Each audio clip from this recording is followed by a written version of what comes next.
Welcome to the McClymonds High School Photo 70 video on the Nikon D3300. It is a DSLR, that is a digital SLR, that shares many features with older style single lens reflex cameras, but this is a digital single lens reflex camera. It does not use film.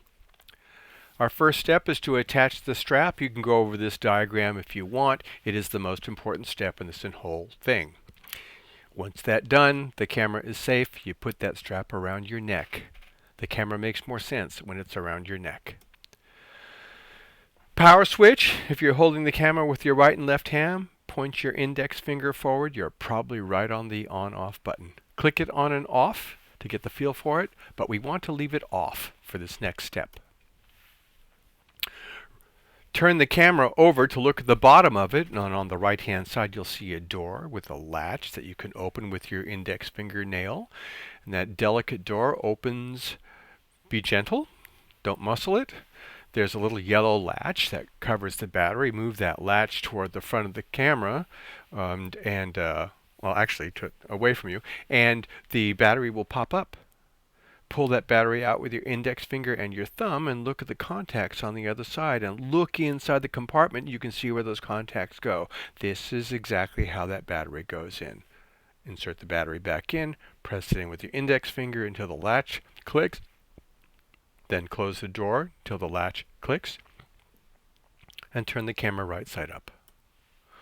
On the lower left hand side you're going to see the SDHC door, and it's got a little grippiness to it, so you can kind of grip it and pull it back, and then bring the door away from the body of the camera. You'll see the card. This is the card that holds all of our information. Press the outside of that card and it will pop out a little bit. You can pick it out with your index finger and thumb, and you can look at it. It's not very impressive, but it's incredibly important. It holds all of the information for your images. You see the little contacts on the outside. These are the delicate electronic contacts for transmitting information, and if you left the camera on when you did this, you may have shorted out this memory card and destroyed your images. So this is always done with the camera off. All right? Take it, put it back in, press it in with your index finger, close the door, push the latch back into the camera again, and you'll see it click in, and your card is secure. These cards are pretty durable, but they are also fragile. Keep them away from heat and grease and dust and animals and major catastrophes. You can drop them. They're not going to die, but this is sensitive stuff. You try to avoid those kinds of things if you can. Keep them clean. They've got to go into your camera where things need to be ultimately and absolutely clean. Let's turn the camera on. And you're going to take a look at camera menus here, and this is just to show you where they are. The menu button is in the upper left-hand corner of the display. You press that and you're seeing a screen, and it's really split up into three major areas. On the far left-hand side are sectors of menus, and each sector has all kinds of different tools and opportunities in it. And on the far right-hand side, you'll see a condition of those tools, and that will all make sense later. Most importantly, you want to see that various areas are highlighted, I think in yellow on your camera, and this tells you where you are being active. And you move this yellow area around those menus by using the command dial. You see the buttons up, down, left, right. You press the button up, down, left, right, and the cursor and the highlighted area moves up, down, left, right. Okay? And when you make selections, you press the OK button, and we will get to that again. Let's turn the camera off in preparation for putting the lens on. The camera body is covered with a cap to protect its sensitive electronics from dust and debris, and to protect the mirror, which has to move around on the inside of that camera. And you just rotate that cap counterclockwise about 30 degrees, and you'll find that cap will fall away into your hand. You take that cap, you put it in your pocket, or you put it in your camera bag. You make a habit of this. Grab the lens with your left hand and you can turn it over and you can see a white cap on the bottom. That protects the rear lens element. You take that cap and you put it in your pocket or you put it in your camera bag. Then with your right hand you take that lens and you'll take a look at the white dot on the rear of the lens, and you take a look at the white dot that's on the camera body and you line those two things up. You're holding the camera with the left hand, the lens with the right, and you lower that lens into that lens mount. It's called a Nikon F lens mount. And you match up those two white dots, and that lens should sit very flatly on that mount. And once that's all flat, you rotate it counterclockwise until it clicks, until that white dot is at the top of the camera. You'll hear it click. You cannot miss it. That done, mechanically, that lens is in place. Electronically, all of the electronics are now lined up between the camera and the lens so they can exchange information. There's another step with this particular lens. In order to make it easy to store, the lens barrel retracts back into the lens. So while you're holding the camera in front of you with your left hand, you put your thumb on that button and you rotate that button counterclockwise until it clicks. And what you'll see is the lens barrel will expand outward, and now the camera or the lens is in the operating condition. If you don't do that and you turn the camera on, there will be a little sign that says, "Before taking photos, rotate the zoom ring to extend the lens." Right? At the top of the camera you can see a wheel. It's on the right hand side just next to what they call the prism mount. And you'll see the letters P, S, A, and M. P stands for programmed mode. The camera will decide aperture and shutter speed for you. S is shutter priority mode, where S allows you to set the shutter speed. The camera decides the aperture. Aperture priority means you set the aperture. The camera decides the shutter speed. And manual, you decide both. And that's a skill that we will develop over time. But for now, we'll probably use just shutter priority and aperture priority.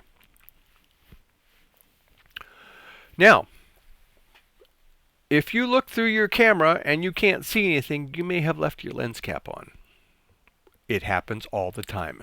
Take the lens cap off, you squeeze the top and the bottom together, it unclips the lens cap, you put it in your pocket or you put it in your camera bag. You don't set it down someplace. You don't want to lose these. These are helpful in taking care of your equipment, okay? They protect your equipment when they're stored. When you're wearing stuff, it's probably safest. But when you start storing it and it gets banged around, you got to have those caps and covers on your equipment to take care of it. Put it in your pocket. Put it in your camera bag. So let's turn the camera on, and I'm going to show you how to focus. You press the focus button halfway down, and the lens focuses. You take your finger off, and you look to the left, and you're looking at a hill. You press the button halfway down, and it focuses on the hill. And you let that go, and you aim it back at your friend, and she's out of focus. You press it halfway down, and she's in focus again. Okay? You hold it in that position, and then you press it all the way down to get the photograph. Ka-clicka. Now, you'll see a little lamp at the bottom of the camera on the back. It will be flashing. That means it's processing information. Whatever information your rear sensor has is being sent to your SDHC card. The computer is processing it and putting it into the SDHC card. You cannot interrupt that. You can't turn the camera off. You can't remove the SDHC card. You can't remove the battery when that's happening. You will destroy the information. All right? If you want to take a look at your photographs, there's a arrow button in the upper left-hand side of the display. You press on that and you'll see images on the back LCD display. If you want to go through the pictures, go to the command dial, and the left arrow and the right arrow will scroll you through the different images that you've done. Now, deleting unwanted pictures you can do, but I'm telling you, don't bother. while you're shooting, you can look at those images, you can make decisions about what you did, but that doesn't necessarily mean you want to throw them away, especially right now while we're learning. Just leave them. Sometimes we're not paying attention, sometimes we're distracted, sometimes we're not making the best decisions because we don't quite know what we're doing, so we don't delete anything. It also ruins the structure of the way information goes on that SDHC card. It's something that people don't know. It's not a big deal, but it can add up later on when you start using large volumes. So get in the habit, just leave it. It's not a thing you need to think about. Move on to your next image. Turn the camera off because we are now going to take the lens off. And we want to put the lens barrel back into its storage position. And with holding the camera with our right hand, we grab the lens with our left hand, we hold down the button with our left hand, and we rotate that clockwise until it clicks, and that retracts the lens back into the lens barrel. And then we put the lens cap on, which is in your pocket or in your camera bag. And then we take the lens off by pressing a button at the base of the left-hand side. It's a weird half button. You can, if you're holding the camera, you can probably grab it with your middle finger of the left hand. You press that down and you take that lens and you rotate it counterclockwise or clockwise until it clicks, and then you can pull it straight out and you put the you put the lens cover on right away, and you put that in your bag right away, and then you take the camera cap, the body cap, and you put that on right away. Those are the things you do right now. And then now you know your lenses are secured and they're covered, and your camera is secured and it's covered. And that's all we have for today. We'll talk more about importing and organizing and apertures and shutter speeds. Take care. Thanks for your attention.